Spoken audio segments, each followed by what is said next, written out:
구독자 여러분 안녕하십니까? SK하이닉스 실적 발표가 다가오고 있습니다. 이 시점에서 투자자들이 가장 많이 빠지는 함정이 있습니다. 실적이 좋을 것 같으니까 무조건 들고 간다. 변동성이 너무 무서우니까 무조건 줄인다. 둘 다 위험합니다. 실적 발표 직전에는 주가가 숫자보다 먼저 움직입니다. 기대감이 먼저 붙고 불안감이 먼저 튀어나오고 ADR이 먼저 흔들리고 외국인 수급이 먼저 방향을 잡습니다. 그래서 이 구간에서 중요한 건 실적을 맞히는 능력이 아닙니다. 내 물량이 어떤 성격인지 아는 능력입니다. 장기 핵심 물량인지 단기 반등 물량인지 위험 물량인지 이걸 구분하지 못하면 실적이 잘 나와도 대응이 꼬입니다. 주가가 오르면 더 갈 것 같아 못 팔고 흔들리면 끝난 것 같아 던지고 다시 눌림이 오면 현금이 없어 아무것도 못합니다. 오늘은 SK하이닉스 실적 발표 직전 보유자와 신규 매수자가 반드시 확인해야 할 체크포인트, 상황별 시나리오, 그리고 실제 대응 전략까지 정리해 보겠습니다. SK하이닉스는 지금 단순히 실적을 기다리는 종목이 아닙니다. 프리미엄을 방어해야 하는 종목입니다. 이번 AI 반도체 사이클에서 하이닉스는 HBM 배장주라는 이름표를 받았습니다. 엔비디아 핵심 공급망, 빅테크 데이터 센터 수혜주, AI 메모리 대표주라는 평가를 받았죠. 이런 이름표가 붙으면 좋을 때는 누구보다 빠르게 올라갑니다. 하지만 시장이 조금만 의심해도 누구보다 먼저 흔들립니다. 기대가 큰 종목은 기준도 높습니다. 시장은 하이닉스에게 묻고 있습니다. HBM 프리미엄을 계속 받을 수 있느냐? HBM4에서도 고객 신뢰를 유지할 수 있느냐? 빅테크의 AI 데이터 센터 투자가 계속될 수 있느냐? 장기 공급 계약이 실적 안정성을 만들어줄 수 있느냐? ADR과 본주 수급은 다시 안정될 수 있느냐? 이번 실적 발표는 이 질문들에 대한 중간 답안지입니다. 단순히 매출과 영업이익만 보면 부족합니다. 숫자 뒤에 붙는 설명을 봐야 합니다. 첫 번째 체크포인트는 HBM입니다. HBM은 AI 서버의 초고속 혈관입니다. GPU가 두뇌라면 HBM은 그 두뇌 외에 데이터를 계속 밀어넣는 혈관입니다. 혈관이 막히면 아무리 좋은 두뇌도 제 성능을 낼 수 없습니다. 그래서 HBM은 단순한 메모리 부품이 아닙니다. AI 인프라의 속도를 결정하는 병목 자원입니다. 병목을 쥔 기업은 프리미엄을 받을 수 있습니다. 하이닉스가 지금까지 높은 평가를 받은 이유도 바로 여기에 있습니다. 하지만 실적 발표에서는 단순히 HBM이 좋다는 말만으로는 부족합니다. 시장은 더 구체적인 신호를 원합니다. HBM 매출 비중이 얼마나 올라가고 있는지, 고객 주문이 얼마나 장기화되고 있는지, HBM4 전환 과정에서 수율과 인증 일정이 안정적인지, 차세대 제품에서도 선두지위를 유지할 수 있는지, 이게 핵심입니다. 실적 숫자가 좋아도 HBM에 대한 자신감이 약하면 시장은 실망할 수 있습니다. 반대로 숫자가 예상 수준이어도 HBM4와 고객 수요에 대한 메시지가 강하면 시장은 다시 프리미엄을 줄 수 있습니다. 두 번째 체크포인트는 엔비디아와 마이크론입니다. 하이닉스 투자자는 하이닉스만 보면 안 됩니다. 엔비디아는 수요의 방향을 보여줍니다. 엔비디아의 AI 가속기 플랫폼이 커질수록 HBM 수요도 같이 커질 수 있습니다. 차세대 서버 플랫폼으로 갈수록 필요한 메모리 성능은 더 높아지고 HBM4에서는 고객 인증과 수율, 안정적인 공급 능력이 훨씬 더 중요해집니다. 하이닉스가 기존 고객 신뢰를 바탕으로 다음 세대 제품에서도 우위를 유지할 수 있다면 프리미엄은 쉽게 꺾이지 않습니다. 반대로 마이크론은 경쟁의 온도계입니다. 마이크론이 강하게 움직이면 시장은 메모리 업황 전체를 다시 봅니다. 하지만 동시에 마이크론이 HBM에서 얼마나 빠르게 따라오는지도 봐야 합니다. 하이닉스의 프리미엄은 수요만으로 유지되지 않습니다. 경쟁사보다 앞서 있다는 믿음이 필요합니다. 엔비디아는 수요의 방향, 마이크론은 경쟁의 속도, 삼성전자는 추격의 변수, 이 세 축을 같이 봐야 하이닉스의 왕관이 얼마나 견고한지 판단할 수 있습니다. 세 번째 체크포인트는 빅테크 캐펙스입니다. 캐펙스는 자본 지출입니다. 쉽게 말해 기업이 미래 성장을 위해 데이터 센터, 서버, 장비, 전력, 인프라에 쓰는 돈입니다. 하이닉스 주가는 이제 D램 가격표 하나로만 움직이지 않습니다. 구글, 메타, 마이크로소프트, 아마존 같은 빅테크가 데이터 센터에 얼마나 많은 돈을 계속 쓰는지가 핵심입니다. 빅테크가 캐펙스를 유지하거나 확대하면 AI AI 서버가 늘어납니다. AI 서버가 늘면 GPU가 필요합니다. GPU가 필요하면 HBM이 필요합니다. 서버용 DRAM, 기업용 SSD, 패키징, 기판, 전력 인프라까지 같이 필요해집니다. 하이닉스의 미래 이익은 메모리 가격만이 아니라 빅테크의 지갑과 연결돼 있습니다. 이게 과거 메모리 사이클과 다른 점입니다. 예전에는 가격이 오르면 좋고 가격이 꺾이면 끝이라는 해석이 많았습니다. 지금은 다릅니다. 빅테크가 계속 데이터 센터를 짓는다면 하이닉스의 이익은 더 오래 지속될 수 있습니다. 그래서 이번 실적 발표에서 중요한 것은 현재 분기 숫자만이 아닙니다. 경영진이 앞으로의 수요를 어떻게 말하는지입니다. 네 번째 체크 포인트는 장기 공급 계약입니다. 하이닉스의 진짜 변화는 HBM을 잘 만든다는 데서 끝나지 않습니다. 매출 구조가 바뀌고 있다는 점이 중요합니다. 과거 메모리 기업은 경기 민감주 성격이 강했습니다. DRAM 가격이 오르면 실적이 좋아지고 공급이 늘거나 수요가 꺾이면 가격이 빠지면서 실적도 크게 흔들렸습니다. 그래서 시장은 메모리 기업을 볼 때 늘 이렇게 의심했습니다. 이번 사이클은 얼마나 갈까? 지금 이익이 정점 아닌가? 결국 다시 공급 과잉이 오는 것 아닌가? 그런데 빅테크 고객과 장기 공급 계약이 늘어나면 이 구조가 달라질 수 있습니다. 장기 공급 계약은 고객과 일정 기간, 물량과 공급 조건을 묶어두는 구조입니다. 이 비중이 커지면 실적 예측 가능성이 높아질 수 있습니다. 주식시장은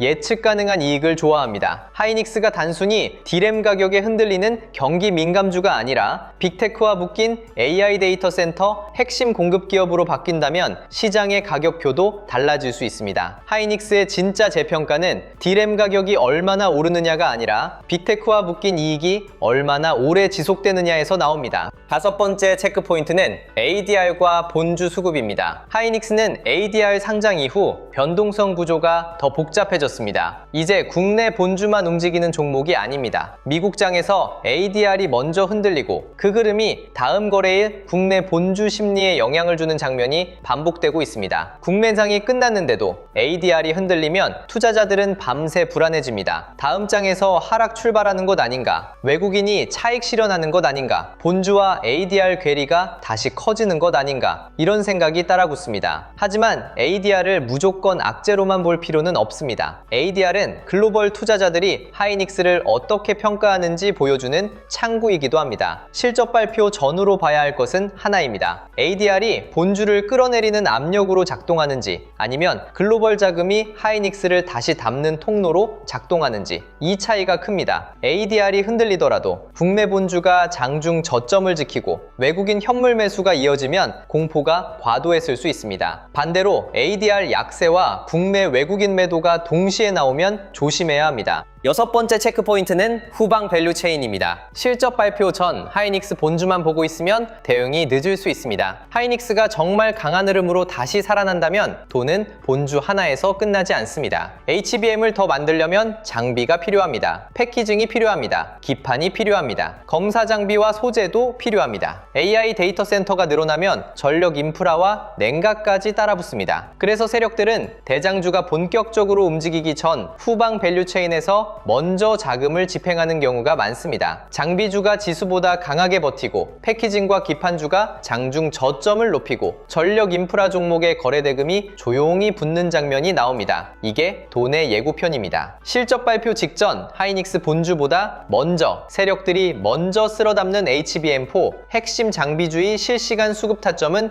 영상 후반에 공개하겠습니다. 하이닉스가 오르는 날을 맞히는 것보다 하이닉스보다 먼저 돈이 들어가는 종목을 찾는 것이 더 빠를 수 있습니다. 이제 보유자 물량을 한 번만 정확히 나눠보겠습니다. 실적 발표 전에는 모든 물량을 같은 방식으로 보면 안 됩니다. 첫 번째는 장기 핵심 물량입니다. 이 물량은 HBM 수요, 빅테크 AI 데이터 센터 투자, 장기 공급 계약, HBM4 고객 인증과 수율 경쟁력을 보고 가져가는 물량입니다. 하루 주가 변동으로 판단할 물량이 아닙니다. 이 논리가 살아있다면 실적 발표 전후 변동성에 전부 흔들릴 필요는 없습니다. 두 번째는 단기 대응 물량입니다. 이 물량은 실적 기대감, 반등 모멘텀, ADR과 외국인 수급을 보고 들어온 물량입니다. 이 물량은 믿음이 아니라 반응으로 판단해야 합니다. 실적 발표 전 주가가 급하게 올라가는데 후방 밸류 체인이 따라오지 않거나 ADR이 약하고 외국인 수급이 끊기면 일부 관리가 필요합니다. 반대로 장중 흔들려도 저점을 지키고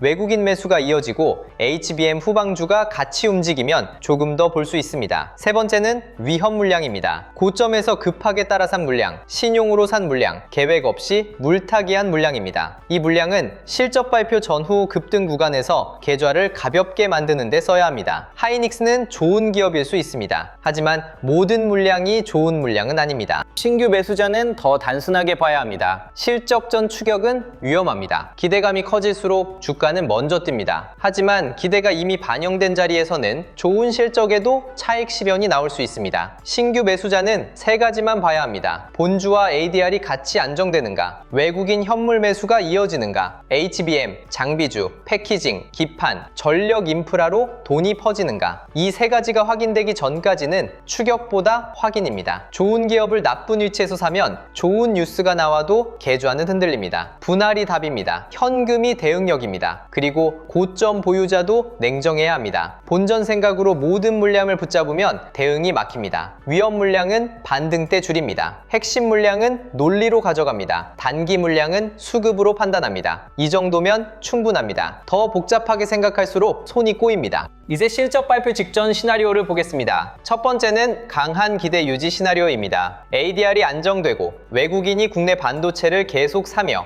HBM 장비주와 패키징, 기판, 전력 인프라까지 같이 움직이는 흐름입니다. 이 경우 시장은 하이닉스 실적을 앞두고 HBM 수요와 장기 공급 계약 기대를 유지하고 있다고 볼 수 있습니다. 이 흐름이 나오면 장기 핵심 보유자는 쉽게 흔들릴 필요가 없습니다. 단기 대응 물량은 일부 수익을 챙기되 후방 밸류 체인이 같이 움직인다면 전부 던질 필요는 없습니다. 고점 보유자는 여기서 욕심을 조심해야 합니다. 좋은 시나리오에서도 계좌가 너무 무거우면 다음 변동성을 버티기 어렵습니다. 위험 물량은 일부 가볍게 만드는 전략이 필요합니다. 신규 매수자는 강한 흐름에서도 시초가 추격보다 눌림 확인이 맞습니다. 강한 장에서도 조급하면 당합니다. 두 번째는 기대와 경계가 섞이는 기본 시나리오입니다. 하이닉스는 실적 기대감으로 버티지만 ADR은 하루 강하고 하루 약하게 흔들립니다. 외국인 수급도 일관되지 않고 후방 밸류 체인도 일부만 움직입니다. 이 경우 시장은 하이닉스를 버린 것이 아닙니다. 확신하지 못하는 겁니다. 이 시나리오에서는 장기 핵심 물량은 유지할 수 있습니다. 단기 물량은 욕심을 줄여야 합니다. 급등하면 일부 관리합니다. 눌림이 나오면 장중 저점과 종가를 봅니다. 주초 아침 동시호가에 터지는 갭 상승이나 갭 하락은 밤새 쌓인 대중의 비이성적 공포와 기대가 만들어낸 착시일 확률이 높습니다. 세력들의 진짜 본색은 장마감 30분 전 종가 형성 과정에서 드러납니다. 실적 전 기본 시나리오에서는 장 초반 호가가 아니라 장 후반 수급의 본색을 봐야 합니다. 세 번째는 차익 실현 경계 시나리오입니다. 실적 발표를 앞두고 주가는 먼저 많이 올랐는데 ADR은 흔들리고 외국인 매수는 약해지고 후방 밸류 체인으로 돈이 확산되지 않는 경우입니다. 이 경우 조심해야 합니다. 좋은 실적 기대감이 이미 주가에 반영됐고 발표 전에는 먼저 들어온 자금이 차익 실현에 나설 수 있습니다. 장기 핵심 보유자는 당장 전체를 줄일 필요는 없습니다. 하지만 단기 대응 물량은 관리해야 합니다. 신용이나 고점 추격 물량은 더더욱 그렇습니다. 기대감이 살아있을 때 일부 가볍게 만들어야 합니다. 신규 매수자는 관망이 우선입니다. 실적 발표 전 과열 구간에서 따라가면 좋은 뉴스가 나와도 차익 실현에 당할 수 있습니다. 이 시나리오에서 현금은 놀고 있는 돈이 아닙니다. 다음 기회를 잡기 위한 대기 자금입니다. 네 번째는 조심 시나리오입니다. ADR 약세가 이어지고 외국인이 국내 반도체를 팔기 시작하며 HBM 후방주도 따라오지 못하고 시장 전체가 유가와 금리, 관세 이슈에 눌리는 경우입니다. 이 경우 실적 발표 전까지 변동성이 더 커질 수 있습니다. 하이닉스가 좋은 기업이라는 사실과 시장의 리스크를 줄이는 국면이라는 사실은 동시에 존재할 수 있습니다. 장기 보유자는 산업 논리가 실제로 훼손되는지 확인해야 합니다. 단순 수급 수급 흔들림이면 공포에 정부 던질 필요는 없습니다. 하지만 빅테크 AI 투자 둔화, HBM 수요 둔화, 경쟁사 추격 부담이 실제로 커진다면 보유 논리를 다시 점검해야 합니다. 단기 물량은 빠르게 줄입니다. 위험 물량은 더 빠르게 줄입니다. 신규 매수자는 기다립니다. 싸 보여서 사는 것이 아니라 수급이 돌아오는 것을 보고 사야 합니다. 실적 발표 당일에는 무엇을 봐야 할까요? 첫째, 숫자보다 가이던스입니다. 매출과 영업이익이 좋게 나와도 앞으로의 수요 전망이 약하면 주가는 흔들릴 수 있습니다. 둘째, HBM4와 고객 인증 코멘트입니다. 차세대 제품에서도 하이닉스가 고객 신뢰를 유지할 수 있는지가 중요합니다. 셋째, AI 데이터 센터 고객 수요가 일시적 선구매인지 구조적 수요인지 봐야 합니다. 넷째, 장기 공급 계약과 고객 구성입니다. 빅테크 중심의 장기 매출 비중이 커질수록 이익 안정성은 높아질 수 있습니다. 다섯째, 경쟁 구도입니다. 삼성전자와 마이크론의 추격 속에서 하이닉스가 어떤 자신감을 보여주는지 봐야 합니다. 여섯째, 실적 발표 이후 본주와 ADR의 반응입니다. 좋은 실적에도 ADR이 밀리고 본주가 약하면 차익 실현 압력이 강하다는 뜻일 수 있습니다. 반대로 흔들려도 장중 저점을 지키고 후방주가 살아나면 시장은 내용을 긍정적으로 해석하고 있는 겁니다.